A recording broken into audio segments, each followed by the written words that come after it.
আল্লাহর হাবিব এসে মক্কার মানুষগুলাকে এমন আখলাকওয়ালা বানিয়েছেন, এমন আখলাক, এমন আদর্শে আদর্শিত হয়েছেন। এক পর্যায়ে তারা এমন হয়েছে যে যে তারা নিজের জীবন চলে যাচ্ছে, ওই মুহূর্তেও অন্যজনকে খাওয়ানোর জন্য ব্যস্ত হয়ে আছে। সুবহানাল্লাহ। নিজের জীবনের চাইতে অন্যজনকে বেশি প্রাধান্য দিয়েছে, নিজে কষ্ট ভোগ করেছে, অন্যজনকে দুঃখ পেতে দেয় নাই, অন্যজনকে সুখ দেওয়ার জন্য চেষ্টা করেছে। অথচ যে মানুষগুলো এমন ছিল যাদের কোনো নিয়ম নীতি ছিল না, যারা নিজ কন্যাকে হত্যা করে ফেলতেন, ছোট ছোট বিষয় নিয়ে সমাজে বছরকে বছর মাসকে মাস যুদ্ধ হতো, ওই রকম একটা জাহেলি যুগে আল্লাহর হাবিব এসে প্রথমে মানুষকে ঈমান দেওয়ার পরে আখলাক এমনভাবে শিখিয়েছেন যে আখলাকের রঙিন রঙিন হওয়ার পরে সাহাবা একরামকে দেখে দেখে মানুষ দলে দলে মুসলমান হয়েছে। সুবহানাল্লাহ। একটু উদাহরণ দিলে বুঝবেন। এটা তো আপনারাই জানেন যে ইয়ারমুকের যুদ্ধের ঘটনা, যে সাহাবা একরাম নবীজির আদর্শ পেয়ে কেমন হয়েছে দেখেন। জান চলে যাচ্ছে, ওই অবস্থায় আরেকজনকে প্রাধান্য দিচ্ছে। ইয়ারমুকের যুদ্ধের ঘটনা, হযরত হুযায়ফা বলেন যে আমার চাচাতো ভাই যুদ্ধের ময়দানে গেছে, বেঈমানরা আমার চাচাতো ভাইকে আঘাত করে মাটিতে ফেলে দিছে। ফেলে দেওয়ার পরে আমার ভাই পড়া অবস্থায় আছেন, আমার মনে হচ্ছে কিছুক্ষণ পরে সে শহীদ হয়ে যাবে। ওই অবস্থায় তিনি পানি পানি বলতেছে, পানি খুঁজতেছে। তখন আমি হুযায়ফার কাছে পানি ছিল, তখন আমি আমার চাচাতো ভাইয়ের কাছে পানিগুলা দিতে লাগলাম। তখন আমার ভাই হাতে নিয়ে মুখে পানি দিবে, ওই অবস্থায় তার পাশ থেকে আরেকজন মুজাহিদ ভাই বলা শুরু করলো, পানি পানি। তখন হুযায়ফাকে ডাক দিয়ে বললেন, হুযায়ফা, আমাকে এই পানি দেওয়া লাগবে না, আমার চাইতো আমার ওই মুজাহিদ ভাইয়ের হয়তো পানির পিপাসা লেগেছে, এই পানিগুলা তাকে দিয়ে দাও।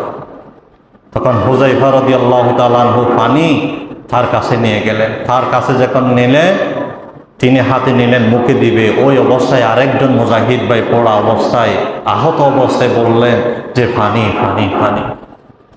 তখন তিনি বললেন, এই পানি আমাকে দিও না, আমার চাইতে হয়তো আমার ওই মুজাহিদ ভাইয়ের পিপাসা বেশি লেগেছে, তাকে দিয়ে আসো। তখন তিনি তার কাছে গেলেন, তার কাছে নিতে নিতে তিনি শহীদ হয়ে গেলেন, আল্লাহর দরবারে চলে গেলেন। ইন্না লিল্লাহি ওয়া ইন্না ইলাইহি রাজিউন। তখন তিনি হুযায়ফা আবার চাচাতো ভাইয়ের কাছে আসলেন, এসে দেখলেন চাচাতো ভাই দুনিয়া থেকে চলে গেলেন। আবার তিনি ওই ভাইয়ের কাছে গেলেন, গিয়ে দেখলেন তিনি দুনিয়া থেকে চলে গেলেন। দেখেন, একজন মুজাহিদ আর একজন মুজাহিদকে প্রাধান্য দিতে গিয়ে নিজের পানির পিপাসা লেগেছে, নিজের পানির পিপাসার তুলনায় অন্য মুসলমান ভাইকে, মুজাহিদ ভাইকে নিজের থেকে বেশি প্রাধান্য দিয়েছে। সুবহানাল্লাহ। এটা কার রঙে হয়েছে? আল্লাহর নবীর রঙে রঙিন হওয়ার পরে হয়েছে। নবী এমন আখলাক তাদেরকে শিখাইয়ে দিয়েছেন যে নিজের কষ্ট হচ্ছে, ওই অবস্থায় আরেকজন মুসলমানের উপর উপকার করার জন্য তারা মন মানসিকতা তাদের তৈরি হয়ে গেছে। সুবহানাল্লাহ, আল্লাহু আকবার। এই জন্য নবীজি প্রথমে মক্কার জমিনে ঈমান শিখাইয়ে দেওয়ার পরে আখলাকের শিক্ষা দিয়েছে। যার কাছে আখলাক নাই, তার নামাজ, রোজা, হজ, যাকাত এগুলো কোনো কাজে আসবে না। আখলাক বড় দামি জিনিস। এই জন্য আল্লাহ কিয়ামতের মাঠে সর্বপ্রথম ঈমান নিয়ে প্রশ্ন করবে, ঈমান আনছো কিনা। ঈমানের পরে আখলাকের প্রশ্ন আসবে, আখলাকের পরে আসবে ইবাদতের প্রশ্ন। ঈমান আছে, আখলাক সুন্দর ছিল, কাউকে ঠকাই নাই, কাউকে আঘাত দেয় নাই, কারো সমালোচনাতে সে জড়াই নাই, এগুলো যখন ঠিকঠাক পাবে, এখন ইবাদত আসবে। 3 নম্বরে ইবাদতে এসে দেখবে বান্দার নামাজে কিছু ত্রুটি আছে, যাকাতে কিছু ত্রুটি আছে, ইবাদতে হালকা হালকা ত্রুটি আছে। আল্লাহ বলবেন, তুমি এইরকম কোন, তোমার জীবনে তো অনেক অনেক ঘাটতি আছে। বান্দা বলবেন, হ্যাঁ আল্লাহ, আমি শয়তানের দুকায় পড়ে হয়েছে, আমার এই কাজ হয়েছে। তখন আল্লাহ শেষ পর্যায়ে ওই 2টা জিনিস ভালো হবার থাকার কারণে 3য় নম্বরে এসে আল্লাহর দয়ে তাকে মাফ করে জান্নাতের মেহমান বানিয়ে দিবেন। সুবহানাল্লাহ। এই জন্য সাহাবীরা ঈমানের পরে সবচাইতে বেশি গুরুত্ব দিতেন আখলাককে, চাল চলন, ব্যবহারকে, চরিত্রকে তারা বেশি প্রাধান্য দিতেন। দেখেন আরেকটা ঘটনা, যে এটা তো আমরা জানি, নিজে কষ্ট পাচ্ছে ওই অবস্থায় পর্যন্ত আরেকজন মুসলমানকে নিজের তুলনায় কিভাবে প্রাধান্য দিয়েছেন।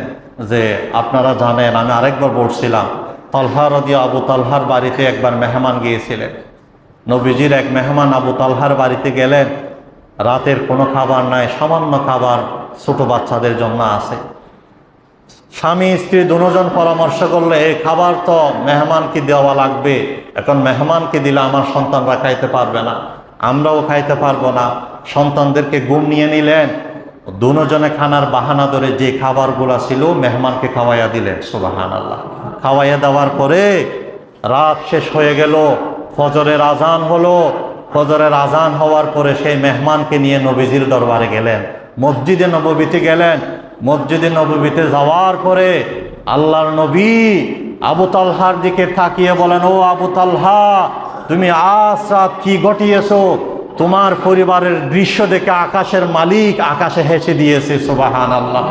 তোমার জন্য কুরআনুল কারীমের আয়াত নাযিল করে দিয়েছে, ফিরুনা আলা আনফুসিহিম ওয়ালাউ কানা বিহিম খাসাসা, যে নিজেরা কষ্ট পেল, নিজের কষ্টের উপর অন্যজনকে প্রাধান্য দিয়ে যে মেহমানকে যে খাবার খাওয়াইয়েছো, এটা আকাশের মালিক খুশি হয়ে তোমার জন্য, তোমার ব্যাপারে কোরআনুল কারীমের আয়াত নাযিল করে দিয়েছে। এই আয়াত পৃথিবীর বুকে যতদিন থাকবে ততদিন তুমি আবু তালহাকে মানুষ স্মরণ করবে। সুবহানাল্লাহ। এই হলো সাহাবীদের আদর্শ। এই জন্য নবীজি ঈমানের পর আখলাকের শিক্ষা দিয়েছেন।